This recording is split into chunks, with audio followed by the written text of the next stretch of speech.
La parole est à Monsieur Guillaume Kasbarian. Merci Madame la Présidente. Monsieur le Ministre, il est courant d'entendre que le seul moyen de protéger nos intérêts stratégiques contre la mainmise de puissances étrangères, c'est l'État actionnaire. Et que si l'État n'est plus actionnaire de nos fleurons, alors l'État aura perdu tout pouvoir de décision. Cette affirmation ne tient pas la route.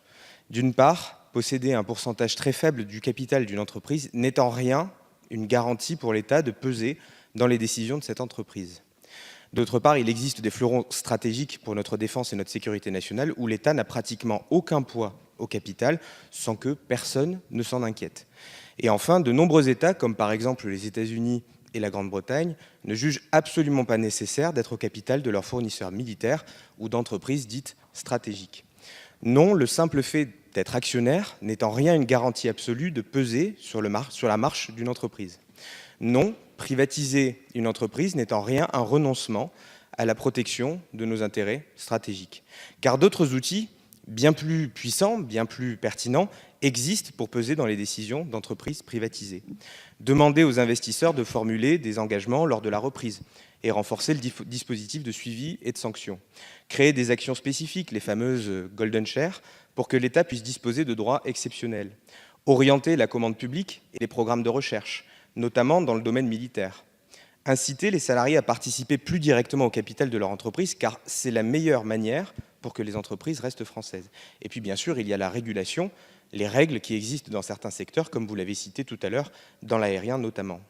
Monsieur le ministre, pourriez-vous détailler les outils que vous souhaitez utiliser, et même renforcer, dans le cadre du futur projet de loi Pacte, pour faire valoir nos intérêts stratégiques dans certaines entreprises privatisées, où rien, si ce n'est un héritage historique, ne justifie aujourd'hui une présence de l'État à leur capital. Je vous remercie.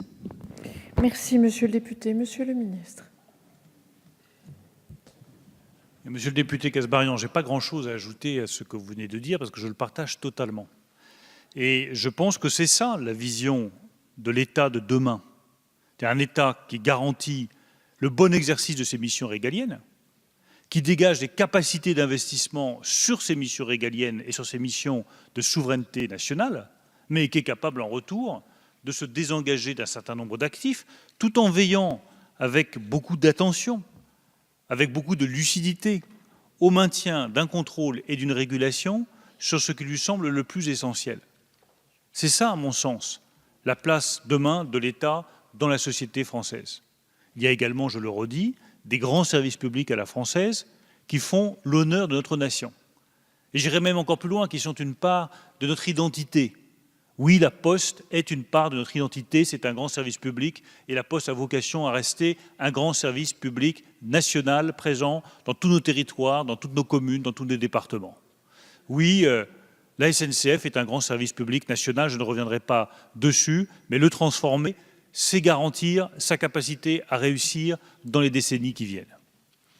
Vous avez la régulation, qui peut être tout aussi efficace, si ce n'est plus efficace que la participation au capital. Je n'aurais pas la cruauté de rappeler le nombre de décisions qui ont été imposées à l'État actionnaire minoritaire dans des entreprises dont il avait 5, 10 ou 15% du capital, et il voyait uniquement les balles passer, mais il n'avait pas la possibilité de décider lui-même, parce que ni la régulation, ni sa présence au capital n'étaient suffisantes.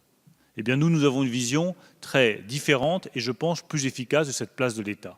Je rajoute un élément qu'on a peu cité ce soir, mais qui est important, c'est le développement de l'actionnariat salarié. Je pense que pour la stabilité des entreprises, pour éviter qu'elles soient demain les proies d'investisseurs peu scrupuleux, le développement de l'actionnariat salarié est un moyen de stabilisation de nos entreprises considérable et il y aura dans le projet de loi sur la croissance et la transformation des entreprises des dispositions toutes particulières pour développer l'actionnariat salarié en France.